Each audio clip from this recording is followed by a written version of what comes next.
Assalamualaikum warahmatullahi wabarakatuh. Masih seperti video-video sebelumnya. Terima kasih banyak buat kawan-kawan subscriber semuanya yang udah nonton. Yang nggak cuma subscriber sih. Kawan-kawan semuanya yang udah mau nonton, udah mau datang lagi, balik lagi ke channel ini ya. Di sini seperti biasa juga masih ada Bro Ayung dan masih nggak bosen-bosen juga. Dia mau berbagi cerita ya, cerita serem, cerita horor, kadang juga cerita tragis gitu ya. Akunya nggak bosen, kawan-kawannya bosen. Iya, gitu. takutnya bosen. Enggak lah, jangan bosen ya. Buat ngisi waktu aja kayak gitu. Nah, mungkin nggak usah lama-lama juga dari Lamain dikit nggak apa-apa. openingnya. Enggak, gue mau ngopi soalnya. Jadi gitu. biasalah, langsung diserahin ke Bro Ayung aja. Waktu dan tempat kami persilahkan. Terima kasih untuk Bapak Riam atas waktu dan tempatnya. Sama-sama. Oke. Assalamualaikum warahmatullahi wabarakatuh. Waalaikumsalam warahmatullahi. Bismillahirrahmanirrahim. Apa kabar kawan-kawan semuanya? Semoga kalian selalu diberi kesehatan ya, selalu diberi kebahagiaan. Amin. Dimanapun, kapanpun saatnya. Ini Lo udah ngopi kan? Suaranya agak kenceng. agak kencang ya. Iya. Oke. Bismillah, agak biar tambah powernya oke sih. Ini aku mau bawain cerita itu dari seorang yang aku kenal banget. Ya, aku kenal banget, masih keluarga gitu. Semoga dia nggak nonton. Iya. Semoga dia nggak nonton. Itu sebut saja namanya Waluyo. Jangan Waluyo, Cahyono aja. Cahyono ya. Waluyo terlalu dekat, ntar mirip banget gitu. Oke, Cahyono gitu. Cahyono, dia orang yang sangat baik sekali. Dia menantu di keluarga kami, keluarga besar kami gitu. Umurnya ya sekitar 55 tahun gitu. Nah, belum lama ini dia dan keluarga gitu, habis ngadain acara syukuran gitu, Bi. Syukuran apa? Jadi dia itu habis dapat musibah gitu, yang pada akhirnya dia Buat musibah tapi bersyukur gitu. Enggak, ada tulisannya gitu. Iya. Sengaja. Oke, bisa aja. Jadi dia habis dapat musibah, terus akhirnya dari musibah itu mengantarkan dia ke jeruji besi selama berapa bulan sih, nggak lama, tapi itu cukup pahit banget kata dia. Dari berat badannya ya sekitar ya dia gempal gitu, nyampe jadi kurus, bener-bener kurus. Akhirnya dia selepas dari itu dia ngadain acara syukuran gitu. Ya bukan bersyukur nanti besok hari jadi gemuk lagi, enggak, cuman ya udah lepas dari itu semua. Jadi kisahnya begini, kenapa dia seperti itu gitu kan. Bro, sebelum masuk ke cerita, gue minta waktu 30 detik aja. Boleh. Ini mau ngucapin terima kasih sekaligus ngasih tahu kawan-kawan di Riam Biru, barangkali ada yang belum tahu. Alhamdulillah Lapak Horor udah dapat 100.000 subscriber. Iya, benar. Kemarin kita baru dapat silver play button juga. Nah, terima kasih buat kawan-kawan semuanya yang udah kasih support, udah kasih dukungan ke channel Lapak Horor. Ya semoga nanti Riam Biru juga menyusul ya. Alhamdulillah, insya Allah, amin. Amin. Udah gitu aja sih. Lo lanjut masuk cerita. Udah. Ya, jadi awal dari kisah itu seperti ini. Cahyono ya tadi ya. Cahyono itu seorang driver, supir bus, supir bus antar provinsi gitu, antar kota, antar provinsi. Dia itu belajar otodidak dulu. Akap ya. Belajar otodidak. Dia dari mengawali karirnya di jalan itu dari mulai narik bajaj gitu, bajai, terus selama berapa tahun akhirnya dia buat ini aja background ya, dia bajai, terus selama berapa tahun dia akhirnya kerja di apotik ada mobil ininya, apotiknya, belajar maju mundur akhirnya bisa bawa mobil apotik dan diberanikan diri, akhirnya dia daftarlah di satu perusahaan jasa angkot seperti itu. Iya, kalau dia naik bus. Ini berarti kalau ada bajai kayak itu berarti di luar kota ya? Di luar kota, tapi karena dia itu istrinya memang orang sini gitu, akhirnya dia daftar di perusahaan angkotnya, perusahaan jasa angkot gitu, busnya bus ini gitu awalnya. Tapi untuk di cerita ini dia udah bawa bus wetan yang versinya bukan ya jatah bangku berapa nanti berangkat gitu, enggak, tapi berapa aja diangkut gitu. Dia dapat gaji gitu. Sistem gaji gitu. Sistem gaji gitu. Jadi nggak ngamen di jalan. Nggak ngamen lagi, dia cukup bonafit perusahaan itu. aku juga salah satu ya ikutnya ponakan, aku pernah ikut jadi apa namanya kondektur. Itu cukup serem Bi. Kalau pas mau nyelip itu kita di depan, kita harus bilang, "Yung, lihat yang jeli, bener-bener jeli," gitu. Kiri kosong enggak, lo bagian peda, kiri peda. kan. Aku bilang gitu, peda, beca. Kata dia gini, "Mana pedanya? Tadi ada Om, tapi udah nggak ada," gitu kan. Oh, yang bener gitu kan. Nah, itu akhirnya belakangan hari itu karena memang persaingan di jasa angkut biasa itu kurang bagus gitu, dia pengen yang netep hasilnya gitu kan. Akhirnya dia coba ngelamar di perusahaan jasa angkut yang versinya tadi ada salary, ada gajian tiap bulannya, paling ada tambahan bonus gitu. Nah dia itu mangkalnya kalau di sini terminal sini gitu ya, tapi kalau di Jakarta itu jalurnya tuh rutenya dari mana ke mana? Rutenya Pantura, Jakarta Jawa Timur sampai Wetan Jawa Timur gitu. Surabaya. Iya, sampai Surabaya. Dan itu dia itu berangkat dari Kebon Jeruk sana. Kebon Jeruk ya. Iya, dari Kebon Jeruk dan langsung ke cerita intinya gitu ya. Jadi malam itu seperti biasa dia ada jalur keberangkatan itu dapat jatah kayak kemarin gitu. Ya berapa hari ini dapat jam tetap itu sekitar jam 8 malam gitu. Oh, jam 8 berarti bus malam gitu ya. Bus malam. Tapi karena memang hari itu jatahnya mau Lebaran, udah deket-deket Lebaran gitu kan. Meskipun biasanya pokoknya jam segitu ada berapa penumpang jalan, itu emang penuh. Jadwal karena udah jadwal. Itu jadwal, tapi itu penuh. Dia hampir bawa sekitar ya 36 sampai 40 orang seperti itu plus satu kondektur gitu. Tapi sebelum semuanya siap berangkat kan dia udah cek semua kondisi kendaraan seperti apa, mekanisnya seperti apa dan lain-lain.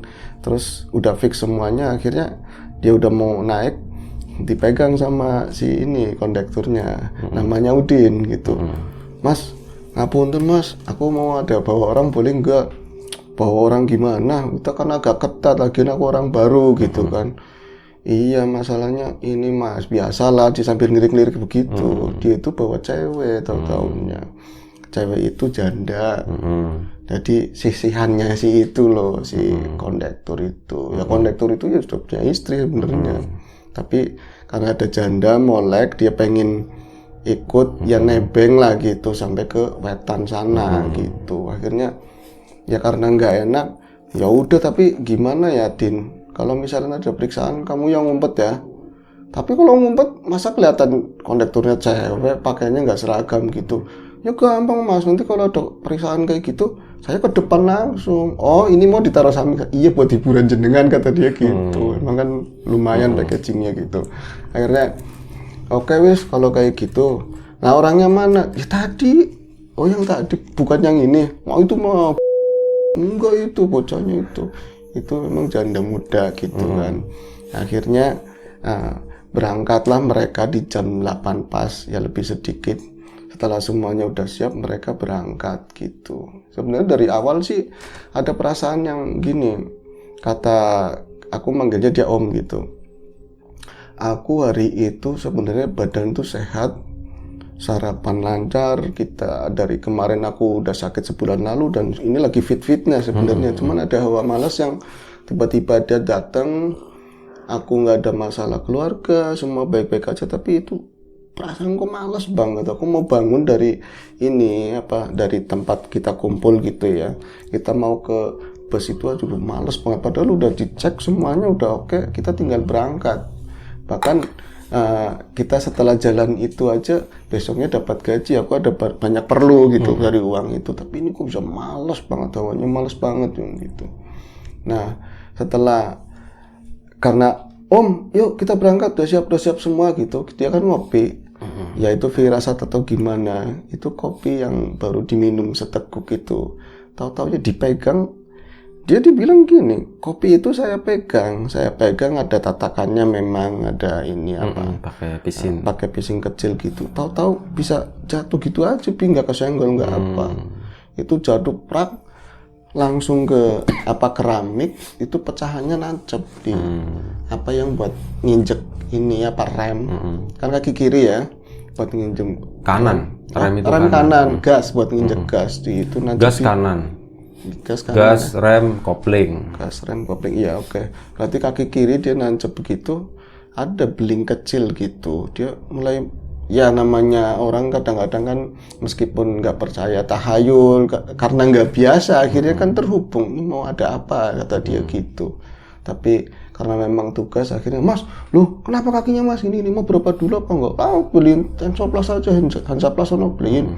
Karena memang tempat kayak gitu terminal kan banyak ini ya, akhirnya di plester lah dia berangkat gitu.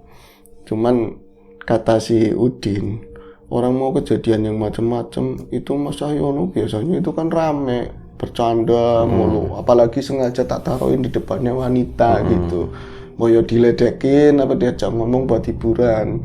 Biasanya itu kalau ada saya bawa mobil itu Cahyono, Mas Cahyono bawa mobil, di depan ada cewek pakai sepeda motor aja, orang jarum lagi kencang, ya ngerem sempat-sempatnya gitu, din barang din gituin, gitu kan. Itu enggak, dia bisa bener-bener anteng banget itu kan. Dia anteng tapi dia banyak kayak aku denger sih baca sholawat gitu. Biasanya kan di audionya dia di TV nyetelnya kan ya pantura, koplo apa itu nyetelnya sholawat mulu. Hari itu kayak ini orang bertobat atau gimana kata si Udin kan. Aku niatnya mau seru-seruan jadi nggak enak sendiri, meskipun itu nantinya mau tak gepet aku sendiri. Tapi yo monggo kalau kersa gitu, kalau dia mau ngobrol ya ngobrol aja sono. Udinnya kan di tengah, kadang di belakang gitu, di pintu belakang. Itu dari kata si Cahyononya, Om Cahyono, aku yakin perasaan hari itu kayak ada sebuah message buat aku, kamu harus hati-hati, kamu harus hati-hati, ini itu waktunya kamu, tapi waktu apa aku nggak ngerti, kan ada bisikan begitu dari pertama aku sholat maghrib. Sholat maghrib ada seperti itu, tapi kan ada juga bisikan yang bilang kamu mendingan urungin, jangan berangkat gitu. Tapi kan aku pernah ngaji gitu, kalau bisikan seperti itu kadang ada dari sesuatu yang jelek, yang nyamar bener, ada juga yang bener. Tapi namanya tugas, dohir ya dohir, kita kerja ya kerja, tanggung jawab. Kalau mau ada apa-apa ya wallahu alam lah kata dia gitu, kita serahin aja. Terus itu dari pertama dari Jakarta masuk ke Cikampek, terus Pemanukan, Indramayu aman aman, sama sekali aman. Itu masuknya udah ke daerah Wetan. Jadi aku nggak mau, udah Cirebon, Tegal, Semarang sono nggak ada masalah. Aman. Itu masuknya pas jalur Wetan, udah keluar dari Jawa Tengah loh ya. Udah keluar dari Jawa Tengah. Aku nggak mau nyebut namanya karena ini akan terhubung sama yang di situ kan. Itu apa? Dia berhenti di rumah makan terakhir setelah tujuan akhirnya dia itu kan. Dia berhenti di rumah makan terakhir itu pas subuh. Pas subuh sekitar jam ya waya-waya subuh gitu, dia sholat subuh gitu. Setelah sholat subuh dia lanjutin perjalanan, itu ada bisikan kayak gitu lagi, mendingan kamu berhenti aja di sini aja, udah nanti ada sesuatu gitu. Nah yang ngomong siapa Mas? Om, yang ngomong siapa? Orangnya tua gitu, tapi kan cuman suara doang. Yang aku kok baru pertama aku selama bawa mobil kayak gitu. Oh ya ada yang kelewat, aku balik lagi nggak apa-apa. Aku ada sesuatu memang di jalur Pantura gitu. Aku kelewat, sorry. Jadi dia ini jalur itu biasanya kan padat ramai, apalagi Lebaran gitu. Itu sepi banget Bi. Itu kan terbagi, itu zaman belum ada tol ya? Belum ada tol. Jadi dibagi dua, ada marka di tengah begitu pembatas. Itu kan berapa jalur begitu. Ada jalur berapa jalur yang buat nyelip mobil besar, terus sampingnya kan ada jalur kecil. Dia tuh melihat gini, ada truk besar tronton tapi nggak gandengan gitu. Dia itu ke pinggir enggak, ke tengah juga ya, ke kanan juga enggak, ngambang di tengah begitu kan. Terus kata si Udin, Mas bebet kiri Mas, kiri. Nah kiri riskan Bi, riskan katanya. Din mendingan nanti dulu tunggu. Udah ambil aja, Pak anter ini enak kencang mumpung sepi gitu kan. Nah dia itu ini mobil anteng banget, tapi ininya kan gede spionnya. Yang dia lihat kan nyudut begitu aturan biasanya kelihatan ngerokok atau apa, kayaknya sepi itu mobil Wi. Nggak ada orang, kayak mobil kosong, terus jalannya bener-bener diem banget, pelan segitu, kecepatannya segitu.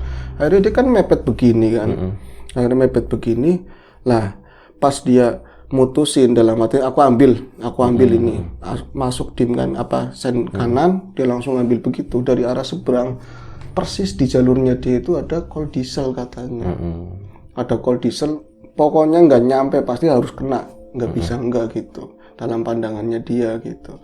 Akhirnya pas dia sampingan begini, ngajar begini, itu tahu-taunya udah dekat, si kol diesel kayak geser begini nih, seret, kayak loncat ke sampingnya busnya dia. Itu naik di atasnya pembatas jalan. Si kol diesel itu naik di pembatasnya jalan, itu nggak rubuh, kayak nyelos nabrakin itu, gitu. Dia kan, loh, ngeliat ke kanan kan, ke spion, mobil apa kok begitu? Aturan kan dia udah menjemin mata begini, kok nggak ada benturan pas dia ngeliat spion. Itu mobil itu praktis, dia ngeliat belakangnya gitu kan, karena dari spion itu nyelos ke pembatas jalan yang tingginya segini itu. Loh, kok mobil begitu? Si ini udah teriak, Udin udah teriak. Tapi yang dia bikin heran lagi, dia ngelirik ke spion kiri. Itu nggak ada truk. Tahu-taunya yang dilewatin tadi, nggak ada truk, emang jalur sepi. Akhirnya dia kan ngambil sen kiri lagi, dia pelan sambil ngudin, tadi gimana kamu lihat nggak mas? Apa mas kok kayak gitu mas? Kamu lihat tadi ada truk apa enggak? Ya Allah, ada truk mas, truknya hilang. Lah tadi yang dari depan kamu lihat, iya. Kok bisa begitu ya? Nggak beres ini mas, nggak beres. Itu di jalur masih Pantura. Itu cuman segitu. Nanti aku terusin yang tadi di wetannya. Setelah habis dia itu sholat akhirnya dia ada pemberitahuan seperti itu, keluarlah dia ingin masuk ke bus itu kan, dia ketemu sama perempuan tua gitu, kayak orang lagi jualannya kacang, telur asin seperti itu kan. Dia bilang gini, kamu kenal sama namanya, tahu-tahu kenal sama namanya gitu, Cahyono, kamu hati-hati ya Lek gitu. Harus bisa milih, terus nanti kalau ada apa-apa ya serahin saja semuanya sama yang di atas gitu. Loh maksudnya opo Wak? Karena tua kan, maksudnya opo Wak? Ya kalau misalnya balik lagi aja kamu nggak mungkin, emang tugasnya begitu, ya udah terusin aja, tapi jangan lupa ingat sama Allah, kata dia begitu. Itu jalan, bener mobil itu jalan sekitar 5 menit, 5 menitan itu. Dia itu di belakangnya tronton yang bawa prikes.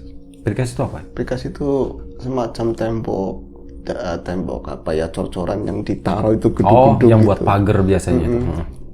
Itu kan lebar gede banget begitu, tapi aneh itu mobil seperti itu tapi bawanya kencang.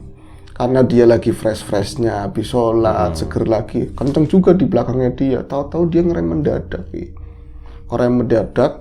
Sempat sepersekian detik dia berspekulasi begini, kalau saya aduin begini 36 penumpang itu bahaya gitu kan, nyawanya terancam.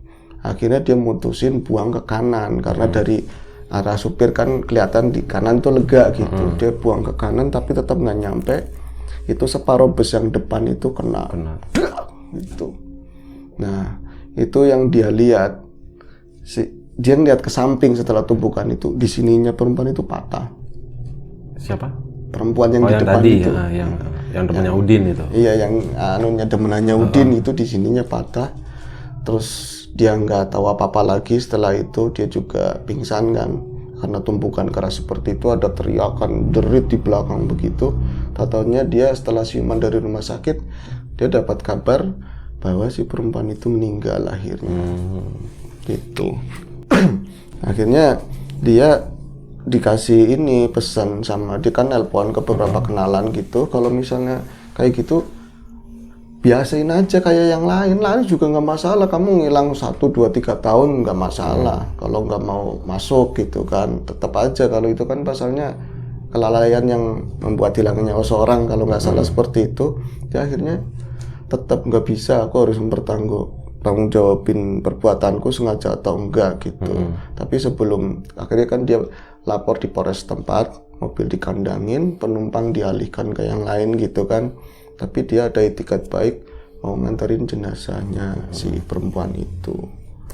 Tapi ternyata pas di rumah di sana, di rumahnya dia itu dari keluarga nggak ada tuntutan, dia malah sebenarnya berterima kasih mau nganterin anaknya. Emang dari kemarin dia telepon si perempuan itu pengen banget pulang, udah janji pengen banget pulang, dan dari pihak keluarga nggak usah pulang dulu, nanti tanggung, mau lebaran tanggung. Itu bantuin dulu kakakmu dagangan gitu. Tapi enggak mak, aku harus pulang sekarang seperti itu. Jadi untuk urusan di keluarga itu fix, dia nggak ada tuntutan gitu. Tapi ya dari pihak perusahaan kan tetap ngasih santunan seperti itu. Tapi proses hukum tetap berjalan. Dan ini mungkin sisi horornya dimulai saat dia masuk ke jeruji besi itu, Bi. Jadi aku digambarin, kamu jangan sampai ngalamin kayak aku. Aku aja kasusnya cuma nabrak terus orang mati nggak sengaja. Aku nggak pengen matiin dia, apalagi yang bunuh orang, apalagi yang narkoba, pedofil dan yang lain-lain. Aku kayak kasus kayak gitu aja Yung. Ya Allah, yang namanya penjara, aku ditaruh di lantai 2, itu ada 11 orang. Nggak tahu malam siang itu nggak tahu sama sekali. Adanya cuma gelap, ada lampu riem-riem 5 watt itu kan. Terus 11 orang, nggak ada suara orang azan, ini sore pagi nggak ngerti. Itu sama penjahat-penjahat yang nggak tahu kelas apa, pokoknya orangnya sangar-sangar banget gitu. Kayaknya yang paling unyu-unyu aku doang, kata dia. Masih ngelawak begitu kan.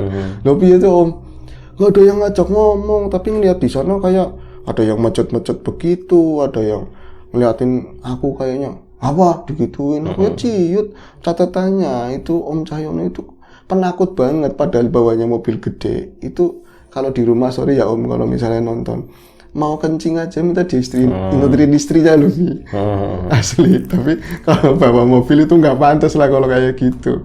Nah itu di sono dia bener-bener ciut, takut. Tapi yang paling dia ini kok malam lama banget, ini malam apa siang dia nggak tahu. Akhirnya ada tembusan dari salah satu yang baik di penjara itu, Mas, kalau jenengan pengen jangan terlalu stres, nanti ada waktu telepon sama keluarga, minta dikirimin uang, nanti beli sel. Beli sel maksudnya apa? Bukannya ini sel, enggak, beli sel sendiri. Nanti ada yang ada jendelanya, yang ada ininya lah, tahu ini malam apa siang. Oh kayak gitu ya, berapa? 1 juta aja dapat gitu. Akhirnya minta dikirimin sama keluarga, ya dikirimin sudah, katanya yang masuk ya paling berapa gitu kan. Dari birokrasinya banyak dipotong-potong itu. Orang kiriman aja tiap minggunya itu yang masuk ke dia katanya 300 dari 1 juta. Itu akhirnya dia itu hari pertama di situ dia dilaluin 2 hari di sel-sel yang di atas itu. Akhirnya dia bisa turun ke bawah. Nah di situ dia mulai anteng, dan ada memang banyak orang juga, tapi dari ketuanya yang di situ, ketua geng lah, dia bilang gini, nggak usah takut no, kamu itu bukan kasus yang gimana-gimana, kamu itu memang di jalan ya kayak gitu lumrah gitu, kamu bukan penjahat sebenarnya gitu kan. Dari pihak sipir juga yang lain sering di move, diapain, kalau dia enggak, karena ini kasusnya beda gitu. Tapi justru kasus yang astral itu yang nyebelin, kata dia gitu. Jadi aku dapat ada spesial karena aku sering mijit gitu ya. Ya tak rayu ya lah gimana caranya biar aku aman di penjara itu. Ya yang gede-gede, yang kayak yang ceger-ceger itu sering tak pijitin, tak apain. Akhirnya kata dia gini, no kamu tidurnya di sini aja yang lega dekat aku. Tadinya sih awalnya takut tuh, takutnya apa? Takutnya dicucus. Apa nih yang dicucus gitu? Ya enggak kayak di film-film. Wah gara-gara wae aku gitu. Iya loh, tapi ya juga ya Om ya. Iya makanya aku tidur memang sampingnya dia, tapi pantatnya ngadepnya ke tembok, kata dia gitu. Pokoknya sebisa mungkin aku begitu. Nah terus gimana lagi ceritanya? Horornya mana? Aku bilang gitu. Nah itu aku itu malam pertama kan udah ngerti waktu gitu kan, jam sekian. Ada yang pada ngobrol, ada orang yang sholat, yang baik juga sholat. Aku sholat juga kan. Setelah sholat aku tiduran gitu. Kan aku nyamping begini, di depannya itu yang papa gengnya itu yang di penjara itu kok lama-lama hampir sekitar jam 9-an malam lah, masih sore gitu. Badannya kayak, kan gendut ya, badannya gede gitu kok. Jadi kayak pakai baju sih orang, padahal telanjang baju kayak pakai baju. Loh kok kayak perempuan, lama-lama kayak gitu, ngebayang lagi kayak perempuan. Nah ditegesin lagi kan, Bi. Astagfirullahaladzim, kok aku ngeliat begini, padahal kan ini pakai ilmu apa jin di dalamnya itu perempuan. Pas diteges-tegesin begitu, loh kaget, nggak kepalang itu yang mukanya muka itu cewek yang di mobil itu, yang nabrak itu loh, yang dia bawa. Akhirnya dia, loh kok mukanya itu, akhirnya dia mulai ngadepnya ke tembok situ kan. Dia cuman bilang gini, ada kata-kata, pertama sih hari pertama nggak ada kata-kata, itu hampir sampai mau pagi kayak gitu terus. Jadi kalau dia ngeliat miring kan nggak sengaja, kalau kesini dia baringan begini tidur, ngadep ke tembok tidur. Tapi kalau nggak sengaja dia miring kiri, otomatis bangun sendiri dan ngelihat penampakannya itu dengan berdarah-darah di sininya, putus kayak gitulah. Ya putus nggak ini sih, tapi tulangnya jelpat begitu kan. Dia itu, ya aku ngeliat kayak gitu gimana. Dia itu marah sih enggak, rautnya kayak apa Om? Rautnya enggak marah, tapi pucat begitu banyak darah tuh, nggak ngomong. Hari kedua itu dia mulai senyum begitu. Aku sering ngomong sendiri dan omongan aku ternyata nggak didengar sama yang di penjara, yang lain itu nggak dengar. Aku ngomong gimana Om? Aku ngomong gini, ya taruhlah namanya Sri gitu ya. Sri, aku itu minta maaf banget atas kelalaian aku gitu ya, sampai kamu jadi begitu. Itu dengan nada takut banget, takut diginiin apa diapain gitu kan, sampai kamu jadi begini. Tolonglah Sri, udah jangan datang-datang terus. Aku di sini di penjara aja udah nggak betah banget, pengen pulang. Ingat anak istri yang ngempanin di rumah siapa dan lain-lain. Oh kamu datang terus gitu kan. Sorry.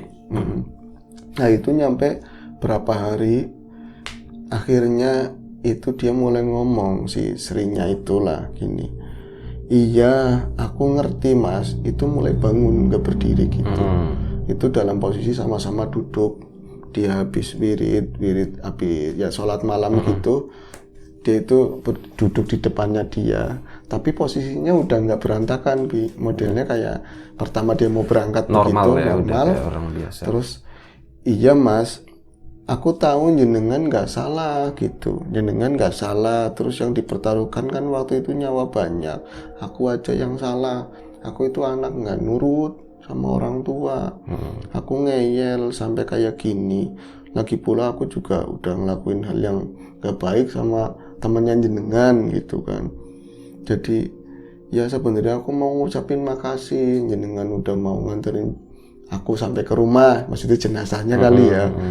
Tapi ada yang pengen tak sampaikan katanya. Mau sampaikan gimana? Ada pesan apa? Kamu pesan apa gitu? Sama si Udin, kata dia begitu.